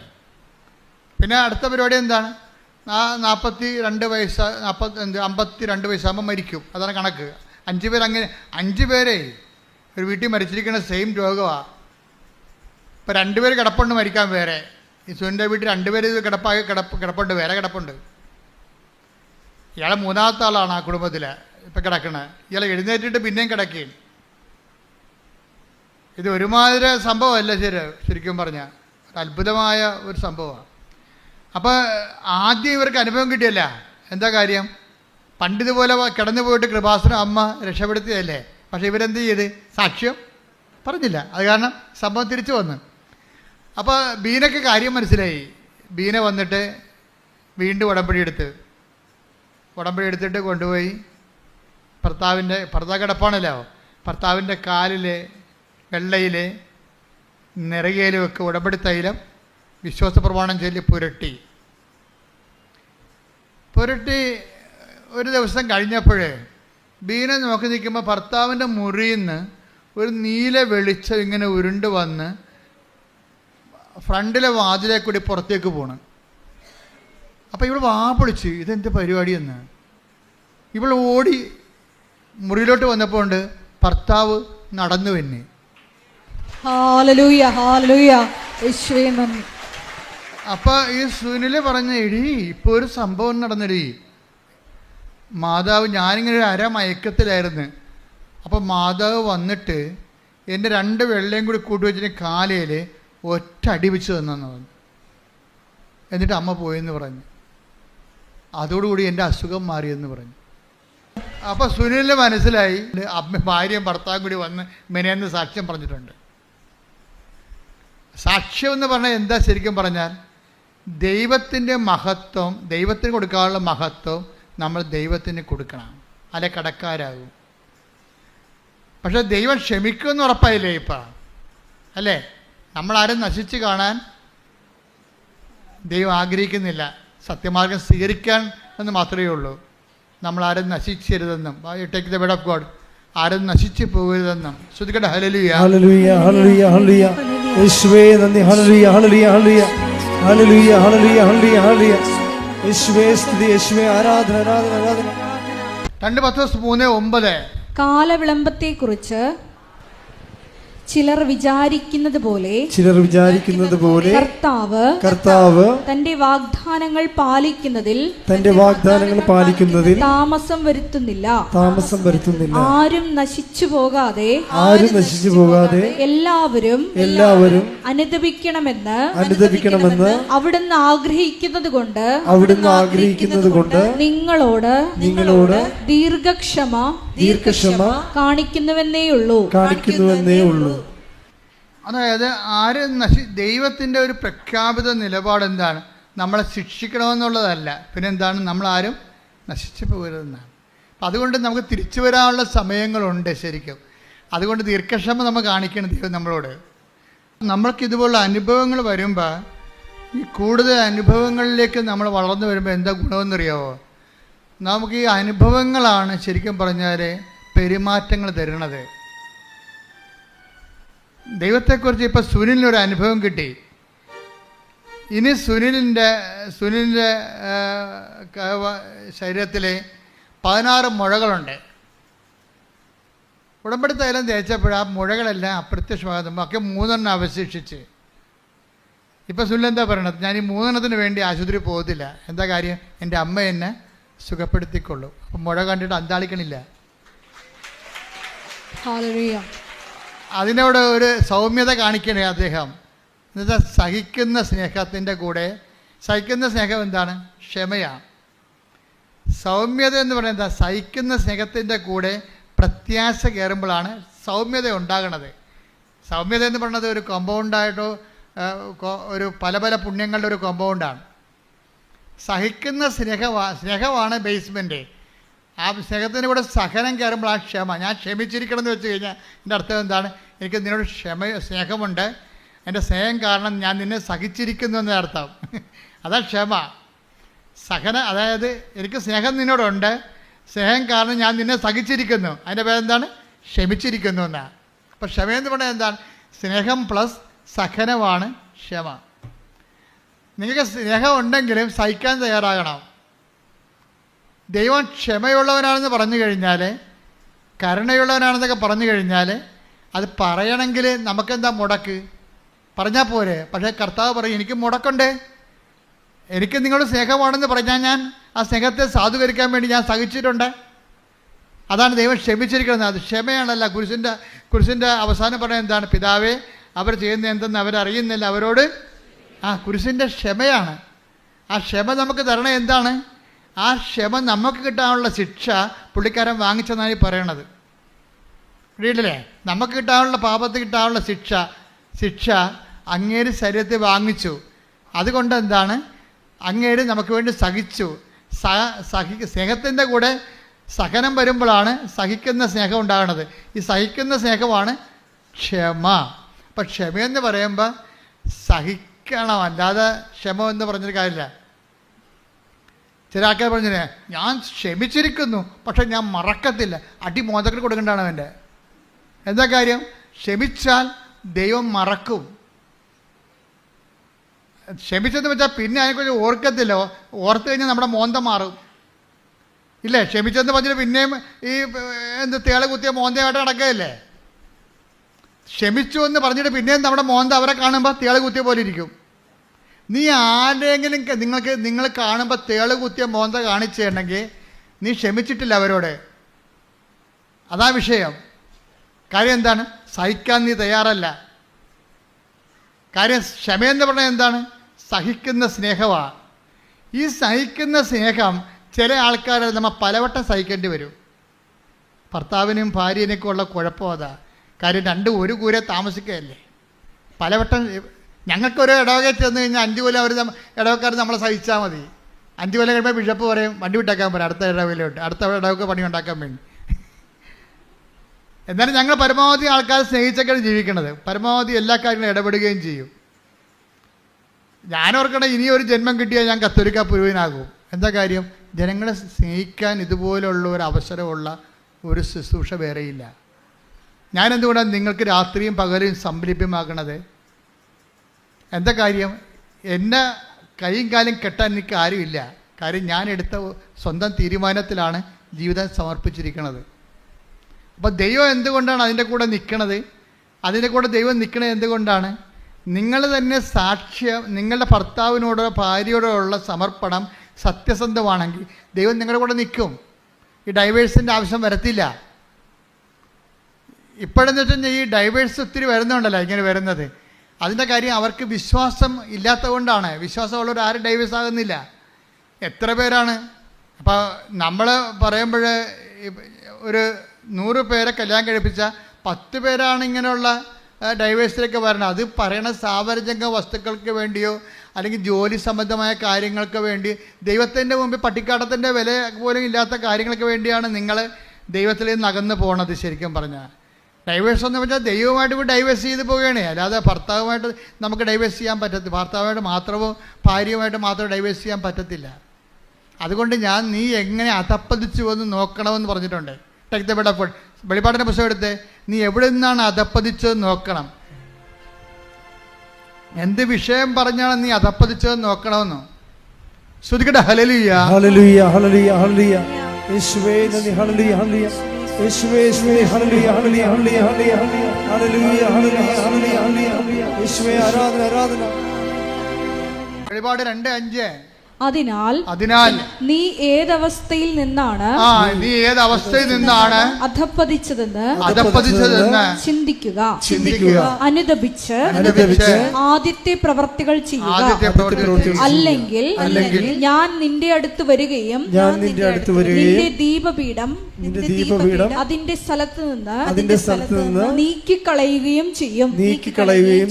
ദീപപീഠം എന്ന് പറഞ്ഞാൽ എന്താണ്? ജ്ഞാനസ്ഥാന അവസരത്തിൽ നമുക്ക് തരുന്ന വെളിച്ചമാണ് വിശ്വാസം. അതുകൊണ്ടല്ല മരിക്കാൻ നേരത്തെ അച്ഛന്മാർ വന്നിട്ട് തലയ്ക്കിപ്പകത്ത് വെളിച്ചം കത്തിച്ച് വെക്കണത്. എന്താ പറയണത്? എന്നിട്ട് എന്താ പറയണത്? ജ്ഞാനസ്ഥാനത്തിൽ കൊടുക്കുമ്പോൾ ഈ ദീപം കൊടുക്കുമ്പോൾ എന്താ കൊടുക്കണത്? ദീപം ജ്ഞാനസ്ഥാനത്തിൽ കൊടുത്തിട്ട് കൊച്ചിൻ്റെ കൈ കൊടുത്ത് പറയും, മാതാപിതാക്കന്മാരെ ജ്ഞാനപിതാക്കളെ, നിങ്ങളുടെ കുഞ്ഞ് ക്രിസ്തുവിനാൽ പ്രകാശിതയാണ്. അവളെന്നും വെളിച്ചത്തിൻ്റെ മകനായി ജീവിക്കേണ്ടതാണ്. ക്രിസ്തുവിൻ്റെ പ്രകാശം അവനിൽ തിളങ്ങി വിളങ്ങട്ടെ. ദിവനാഥം വരുമ്പോൾ സ്വർഗസ്ഥരായ എല്ലാ വിശുദ്ധന്മാരുടെ അവിടുത്തെ എതിരേൽക്കുവാനുള്ള ഭാഗ്യം അവർക്ക് ലഭിക്കട്ടെ എന്ന് പറഞ്ഞുകൊണ്ടാണ് ദീപപീഠം തരണത്. ദീപപീഠം തരികയാണേ, വെളിച്ചം വിശ്വാസം തരികയാണേ. നീ വിശ്വാസത്തിനെതിരെ പ്രവർത്തിച്ചാൽ ഞാൻ വന്നിട്ട് ആദ്യം വിശ്വാസം എടുത്ത് മാറ്റുമെന്ന്. കാര്യം എന്താണ്? നിനക്ക് വിശ്വാസം തന്നിട്ട് കാര്യമില്ല. അതിന് കർത്താവ് പറയണം, ന്യായം എന്ന് പറയണത് പന്നികളുടെ മുമ്പിൽ നിങ്ങളുടെ രത്നങ്ങൾ വിതറരുത്. മത്തായി മത്തായി 7:6. മത്തായി 7:6. വിശുദ്ധമായത് വിശുദ്ധമായത് നായ്ക്കൾക്ക് കൊടുക്കരുത്. നായ്ക്കൾക്ക് കൊടുക്കരുത്. നിങ്ങളുടെ മുത്തുകൾ പന്നികൾക്ക് ഇട്ടുകൊടുക്കരുത്. അവ അത് ചവിട്ടി നശിപ്പിക്കുകയും തിരിഞ്ഞ് നിങ്ങളെ ആക്രമിക്കുകയും ചെയ്തേക്കാം. എങ്ങനെയുണ്ട് പരിപാടി? ഇതെല്ലാം കർത്താവ് മുൻകൂട്ടി കണ്ടിട്ടുണ്ട്. ഒന്നിനു വായിച്ചത് വിശുദ്ധമായത് നായ്ക്കൾക്ക് കൊടുക്കരുത്. ഇപ്പൊ ജ്ഞാനസ്ഥമായാലും വിശുദ്ധ വിവാഹമായാലും ഇതാരാണ്? നായ്ക്കൾക്ക് കൊടുക്കരുത്. കൊടുത്തുള്ള അവസ്ഥ എന്താ? അതിൻ്റെ എന്ത് ചെയ്യുന്ന പറഞ്ഞാൽ അത് ചവിട്ടി മെതിക്കും. കാര്യം അമ്മ പറയണത്, അമ്മായിയമ്മ പറഞ്ഞാൽ കേട്ടിട്ട് കൂദാശയെ ചവിട്ടി മെതിക്കും. അതാ വിഷയം. ചിലപ്പോൾ കാശിൻ്റെ പ്രശ്നമാകാം, ചിലപ്പോൾ ജോലി പ്രശ്നമാകാം. അപ്പോൾ ചില ആൾക്കാർ കല്യാണം കഴിക്കുന്നത് വിശുദ്ധമായി ഒന്നിച്ച് ജീവിക്കാനല്ല, അമേരിക്ക PR കിട്ടാനാണ്. അതിൽ ദൈവാനുഗ്രഹിച്ച് ട്രംപ് വന്നിട്ടുണ്ട്, എല്ലാത്തിനും പണിയായിട്ടുണ്ട്. അത് ഞാൻ ഗുണമായിട്ട് പറയുകയല്ല, പക്ഷേ ആൾക്കാരെല്ലാം പിരിഞ്ഞു നിൽക്കുന്നതിൻ്റെ പിന്നിലുള്ള എല്ലാം. ഇപ്പോൾ ഇന്നലെ ഒരു കേസുണ്ടായി ഇവിടെ. അവർക്ക് ഇറ്റലി പോകണം. ഇറ്റലി പോകുമ്പോൾ ഒരു സ്പോർട്സ് താരമാണ്, അടിപൊളി സാക്ഷ്യം, നിന്ന് കത്തി പറയും. അവിടെ പേര് ജിൻസി എന്നാണ്. ജിൻസിയുടെ സാക്ഷ്യം ഇതാണ്: ജിൻസിയുടെ ഭർത്താവ് മസ്കറ്റിൽ എവിടെയാണ്, ഭാര്യ ഇറ്റലിയിൽ. അപ്പോൾ ഇറ്റലി പോകണം അവൾക്ക്. ഇറ്റലി പോകേണ്ടി വന്നപ്പോൾ ഇറ്റലിക്കാരും യൂറോപ്പിലൊക്കെ നിയമമുണ്ട്. എന്താ കാര്യം? നിങ്ങളുടെ മാരിറ്റൽ സ്റ്റാറ്റസ് കാണിക്കണം. മാരിറ്റൽ സ്റ്റാറ്റസ് കാണിക്കുമ്പോൾ അവർ അവിടെ ഉണ്ടെങ്കിൽ, ഈ ഭർത്താവിനെ കൂടി ഇറ്റലി കൊണ്ടുപോകാൻ വേണ്ടിയാണ് ഇവരിപ്പോൾ ഇറ്റലി പോണത്. പക്ഷെ അങ്ങനെ ഒരാളെ കൊണ്ടുവരാൻ സാധ്യത ഉണ്ടെങ്കിൽ അവർ വിസ തരത്തില്ല. അപ്പോൾ ഏജൻസി പറഞ്ഞത് എന്താണെന്ന് അറിയാമോ? ഏജൻസി പറഞ്ഞത് നിങ്ങൾ ഡൈവേഴ്സ് ആണെന്നൊരു രേഖ ഉണ്ടാക്കാൻ പറഞ്ഞു. അപ്പം കുറേ പേപ്പട്ടികൾ, ഞാൻ പറഞ്ഞില്ലേ, നിങ്ങളുടെ മുത്തുകൾ പന്നികളുടെ മുമ്പിൽ വിതറുമെന്ന് കർത്താവ് പറഞ്ഞില്ലേ. അപ്പോൾ നിങ്ങളോർക്കും ജോസഫച്ച എന്തിനാ ഇങ്ങനെയൊക്കെ മോശം വാക്ക് ഉപയോഗിക്കണം? ജോസഫച്ച ഉപയോഗിച്ചത് അങ്ങനെ ഉപയോഗിച്ച കാര്യമാണ്. നിങ്ങളുടെ മുത്തുകൾ പന്നികളുടെ മുമ്പിൽ വിതറരുത്. എന്താ കാര്യം? കൂദാശ എന്തുമാത്രം ബലമായിട്ടാണ് ദൈവം കാണുന്നത്, ദൈവാനുഗ്രഹത്തെ. അത് അർഹതയില്ലാത്ത ആൾക്കാർ കൊടുത്തു കഴിഞ്ഞാൽ അവർ ഏജൻസി പറയുമ്പോൾ ഡൈവേഴ്സ് ആകും. ദൈവം യോജിപ്പിച്ചത് ഏജൻസി വേർപെടുത്തി. എങ്ങനെയുണ്ട് പരിപാടി? പക്ഷേ ജിൻസി ഇത്തിരി കൂടിയ ക്രിസ്ത്യാനിയാണ്. ജിൻസി പറയുന്നത് ആ അഭ്യാസം നടക്കത്തില്ലെന്ന് പറയും. ഞാൻ ആൾത്താരെ നിന്നുകൊണ്ട് കർത്താവിൻ്റെ നാമത്തിൽ എൻ്റെ ജീവിത ഉടയോനെ പിടിച്ചതാണ്, കർത്താവിൻ്റെ കരം പിടിച്ച്. ഞാൻ ചെയ്യത്തില്ലെന്ന് പറയും. അപ്പം ഞാൻ അപ്പോൾ പറഞ്ഞു എന്നാൽ നടക്കത്തില്ലെന്ന് പറയും.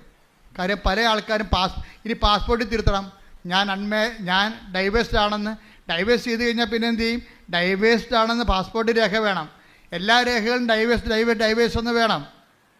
അതോടുകൂടി ജീൻസ് റെഡിയല്ല, ഇത് ചെയ്യാൻ റെഡിയല്ല. കാര്യം അവൾ പറയുന്ന ന്യായം, ഞാൻ അൾത്താറിൽ ദിവ്യകുർബാനയുടെ മുമ്പിൽ നിന്നുകൊണ്ട് കർത്താവിൻ്റെ നാമത്തിലാണ് ഞാൻ കരം പിടിച്ചിരിക്കുന്നത്. അത് ജീവിതം പോയാലും ശരി കർത്താവിനോട് പാലിച്ച ഉടമ്പടി ഞാൻ പാലിക്കും. എന്നിട്ട് ഞാൻ മാതാവിനോട് പറഞ്ഞു, അമ്മേ ജീവിക്കണമല്ല അമ്മ എന്ന് പറഞ്ഞു. വിശ്വസിക്കുകയും ചെയ്യണം, എനിക്ക് ജീവിക്കുകയും ചെയ്യണം. അതാണ് വർത്തമാനം. കേട്ടില്ലേ? അമ്മ പറഞ്ഞനുസരിച്ച് ഞാൻ അത് വഴിപ്പെട്ടിട്ടില്ല. ആ പ്രലോഭനത്തിൽ ഞാൻ വീണില്ല. പക്ഷേ എനിക്ക് ജീവിക്കണ്ടേ, എൻ്റെ ഭർത്താവിന് ജീവിക്കണ്ടേ, ഞാനും മക്കളും ഒരുമിച്ച് ജീവിക്കണ്ടേ, കുഞ്ഞുങ്ങളെ പഠിക്കണ്ടേ, വിശ്വാസത്തിൽ കുഞ്ഞുങ്ങൾ ഞങ്ങളുടെ കൂടെ ഉണ്ടായാലല്ലേ അവരെ വിശ്വാസം വളർത്താൻ പറ്റത്തുള്ളൂ എന്നും പറഞ്ഞുള്ള ഇവളിങ്ങനെ ചുമ്മാ മൊബൈൽ തോണ്ടിക്കൊണ്ടിരിക്കുന്ന സമയത്ത് പെട്ടെന്ന് ജർമ്മനിയിൽ ഒരു കോൾ ഫോർ കണ്ടപ്പോൾ ഇവളുടെ ബയോഡേറ്റ അടിച്ചു കൊടുത്ത് ഉടനെ ജർമ്മനിക്കാർ ഇവരെ വിളിച്ച് 10 മിനിറ്റിനുള്ളിൽ ഓൺലൈൻ ഇൻ്റർവ്യൂ നടന്ന് യു ആർ അപ്പോയിൻറ്റഡ് എന്ന്. അപ്പോൾ ദൈവത്തിൻ്റെ രീതി കണ്ടാൽ ദൈവം നമ്മുടെ കൂടെ നിൽക്കും.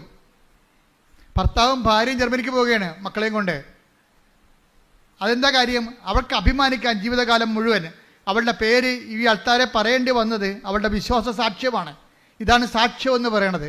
സാക്ഷ്യം എന്ന് പറയുന്നത് വിശ്വാസം എന്തിനുള്ളതാണ്? സാക്ഷ്യമായി ജീവിക്കാനുള്ളതാണ്. പ്രാർത്ഥിക്കുക, കർത്താവേ എന്റെ വിശ്വാസത്തില് സാക്ഷ്യമായി ജീവിക്കുവാൻ എന്നെ സഹായിക്കണമേ. പരമദിവ്യകാരുണ്യത്തിന് ആരാധനയും സ്തുതിയും പുകഴ്ചയും ഉണ്ടായിരിക്കട്ടെ. എൻ്റെ പ്രിയപ്പെട്ടവരെ, നമ്മൾ കർത്താവ് നമ്മളോട് സംസാരിച്ചുകൊണ്ടിരിക്കുകയാണ്. നിങ്ങൾ ഓർക്കേണ്ടത്, ഇപ്പം ഈ ജിൻസിയുടെ കാര്യം തന്നെ എടുക്കാം. ജിൻസി എന്തുകൊണ്ടാണ് ഡൈവേഴ്സ് ചെയ്യണം, രേഖ ഉണ്ടാക്കണമെന്ന് പറഞ്ഞപ്പോൾ രേഖ ഉണ്ടാക്കാതെ എന്നിട്ട് കർത്താവിനോട് അവളോട് സംസാരിച്ചു. അമ്മ പറഞ്ഞ വചനമനുസരിച്ച് അവൻ പറഞ്ഞ പോലെ ഞാൻ ചെയ്തിട്ടുണ്ട്, ഉടമ്പടിയിലാണ് ഞാൻ. പക്ഷേ എൻ്റെ കുഞ്ഞുങ്ങൾക്ക് ജീവിക്കണ്ടേ, അവരെ വിശ്വാസം പഠിപ്പിക്കണ്ടേ. അപ്പോൾ അതും ദൈവത്തെ മനസ്സിലാകും. അതാണ് സെക്കൻഡുകൾക്കുള്ള മറുപടിയാണ്, അതിന് സെക്കൻഡുകൾക്കുള്ള മറുപടിയാണ്. എന്നിട്ട് ജിൻസി എന്തുകൊണ്ടാണ് പതറാതിരുന്നത്? ഇത്രയും വലിയ ക്ഷോഭം, നിങ്ങൾ പിരിയണം, പിരിഞ്ഞ് വേദ്യരേഖ ഉണ്ടാക്കണം എന്ന് പറഞ്ഞപ്പോൾ എന്തുകൊണ്ടാണ് ഇവൾ അതിനെ സൗമ്യമായി നേരിട്ടത്? അതിൻ്റെ കാര്യമായിട്ട് മുൻകാല അനുഭവങ്ങൾ.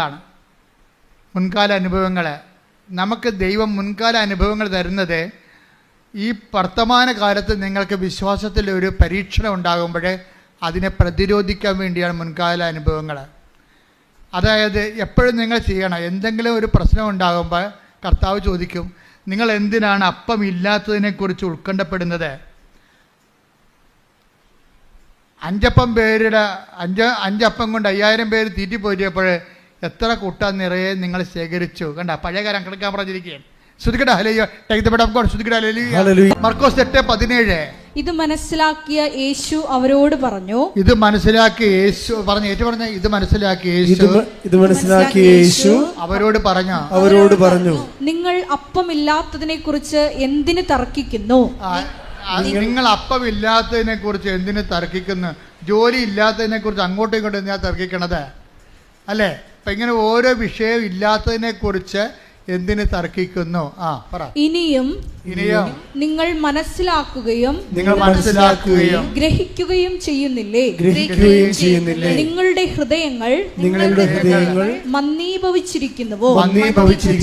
കണ്ണുണ്ടായിട്ടും നിങ്ങൾ കാണുന്നില്ലേ? ചെവിയുണ്ടായിട്ടും നിങ്ങൾ കേൾക്കുന്നില്ലേ? നിങ്ങൾ ഓർമ്മിക്കുന്നില്ലേ? 5 അപ്പം ഞാൻ 5000 പേർക്കായി ഭാഗിച്ചപ്പോൾ ശേഷിച്ച കഷണങ്ങൾ നിങ്ങൾ എത്ര കുട്ട നിറച്ചെടുത്തു? 12 എന്ന് അവർ മറുപടി പറഞ്ഞു. 7 അപ്പം 4000 പേർക്ക് വീതിച്ചപ്പോൾ മിച്ചം വന്ന കഷണങ്ങൾ നിങ്ങൾ എത്ര കുട്ട എടുത്തു? 7 എന്നവർ മറുപടി പറഞ്ഞു. അവൻ ചോദിച്ചു, എന്നിട്ടും നിങ്ങൾ ഗ്രഹിക്കുന്നില്ലേ? അതായത് ഒരു വിഷയം ഉണ്ടാകുമ്പോൾ പഴയ അനുഭവങ്ങളുടെ ഫയലെടുക്കണമെന്നാണ് ഈശോ പറയണത്. നിങ്ങൾ ഇതിനേക്കാൾ ഇന്നലെ ഒരു ദിവസം ഒരു മജിസ്ട്രേറ്റ് എന്നെ വിളിച്ചു. അവർ ഡെലിവറി കഴിഞ്ഞിട്ട് എന്നെ വിളിച്ചതാണ്. വിളിച്ചു കഴിഞ്ഞപ്പോൾ കുറച്ച് വിഷമങ്ങളൊക്കെ എന്നോട് പറഞ്ഞു. അപ്പോൾ ഞാൻ പറഞ്ഞു, മകളെ, ഇതിനേക്കാൾ വലിയ പ്രയാസങ്ങളിലൂടെയാണ് നിങ്ങളുടെ കുടുംബം കടന്നു പോയത്. ഇന്ന് എത്രയോ വലിയ ഭാഗ്യം കിട്ടി. അപ്പോൾ ആ ദൈവം തന്നെ ഇപ്പോഴും ജീവിച്ചിരിക്കണം. ഇപ്പോൾ ഈ പ്രശ്നമൊക്കെ ഇപ്പോൾ പെട്ടെന്ന് തീരും. കാര്യം എന്താണ്? കഴിഞ്ഞ കാര്യങ്ങളെക്കുറിച്ച് ഓർക്കാൻ. ഉടനെ എൻ്റെ വാട്സപ്പിൽ അവരിങ്ങനെ കുറേ കർത്താവിനെ സ്തുതിച്ചുകൊണ്ട് കുറേ വചനങ്ങളുടെ പ്രാർത്ഥന കിട്ടി. എന്താ കാര്യം? ഞാൻ പറഞ്ഞ സത്യമാണ്. അവർക്ക് എന്ത് കിട്ടി? പ്രത്യാശ കിട്ടി. കഴിഞ്ഞ കാലങ്ങളിൽ അവരെ സഹായിച്ച കർത്താവ് തന്നെയാണ് ഇന്നും ജീവിച്ചിരിക്കുന്നത്. അത്രയും പ്രശ്നങ്ങൾ ഇന്നില്ല. ഇപ്പം ഇന്നുണ്ടായിരുന്ന പ്രശ്നങ്ങൾ കഴിഞ്ഞ കാലങ്ങളിൽ എന്നെ സഹായിച്ച കർത്താവ് ഇന്ന് എന്നെ സഹായിക്കും എന്നുള്ള ബോധ്യം കിട്ടി. കൈയടിക്കട്ടെ, ശ്രുതിക്കട്ടെ.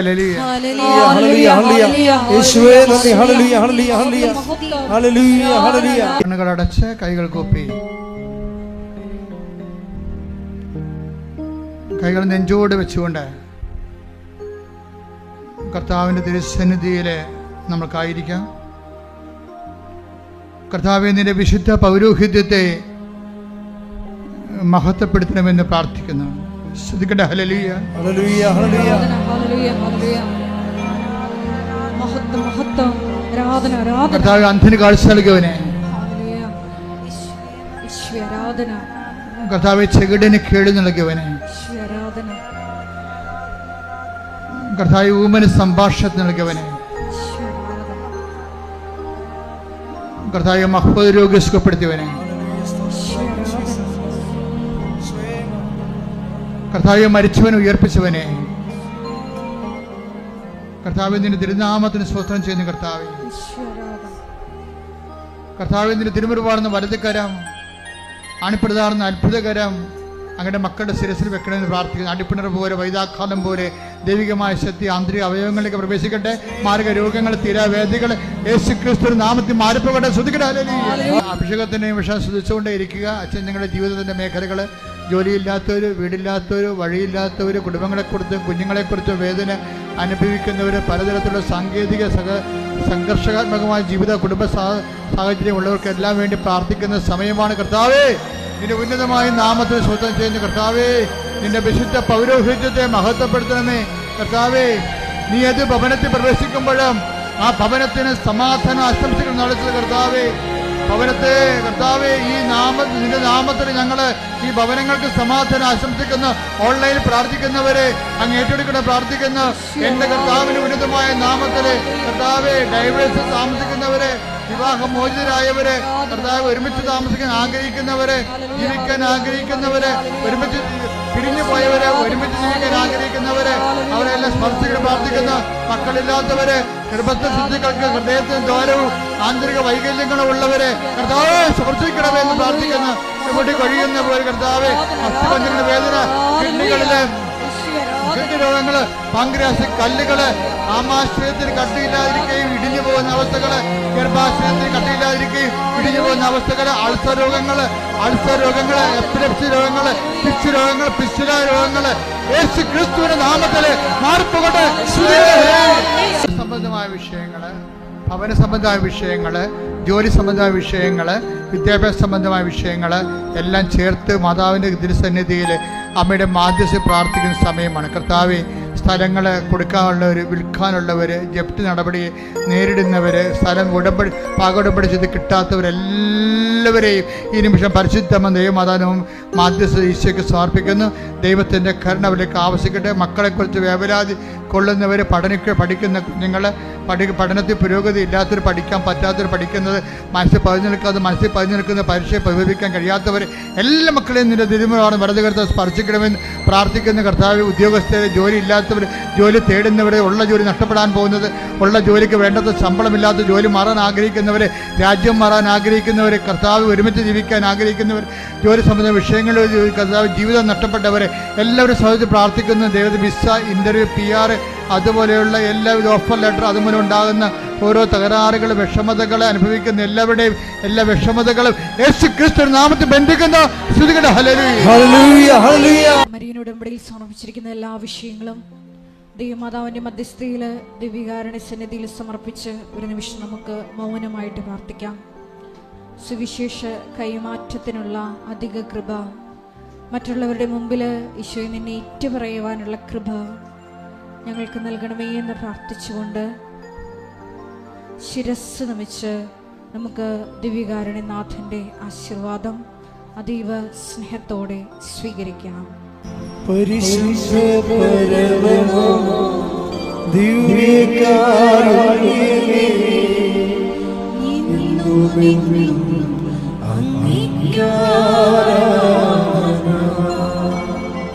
പരിശുദ്ധ പരമമാ ദിവ്യകാരുണ്യമേ, എന്നുമെന്നും അങ്ങേക്കാരാധന. പരിശുദ്ധ പരമമാ ദിവ്യകാരുണ്യമേ, എന്നുമെന്നും